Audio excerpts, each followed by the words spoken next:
विधान भवनाच्या पायऱ्यांवर सत्ताधाऱ्यांनी आंदोलन केलं आहे। राहुल गांधी यांच्या विरोधामध्ये हे आक्रमक झालेले होते। त्याचबरोबर राहुल गांधी आणि अंबादास दानवे यांच्या विरोधात सत्ताधाऱ्यांकडून आंदोलन केलं जाते। राहुल गांधींचा विषय काल विधान परिषदेमध्ये निघाला होता आणि त्यानंतर अंबादास दानवे यांनी या ठिकाणी काही अपशब्द वापरल्याचा आरोप केला जातो। त्या विरोधामध्ये आता सत्ताधाऱ्यांचं हे आंदोलन सुरू आहे। विरोधी पक्षनेते अंबादास दानवे यांच्या निलंबनाची मागणी केली जाते। सभागृहामध्ये शिव्या देणं चुकीचं असल्याचं प्रसाद लाड यांनी म्हटलेलं आहे। तर सत्ताधाऱ्यांना आता नियम कायदे आठवू लागलेत का असा हल्लाबोल विरोधकांनी केलाय। सत्ताधाऱ्यांच्या आंदोलनावर अंबादास दानवे यांनी हा हल्लाबोल केला आहे। तर आंदोलन करण्यापेक्षा सभापतींकडे राजीनाम्याची मागणी करा असं दानवे म्हणाले।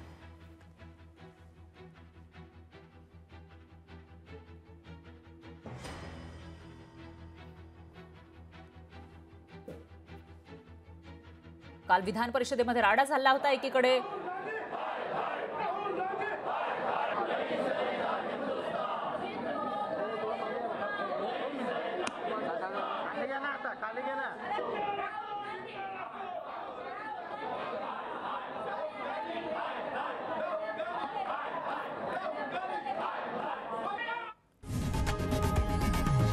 लोकशाही मराठी ऐका, पहा, जागरूक रहा।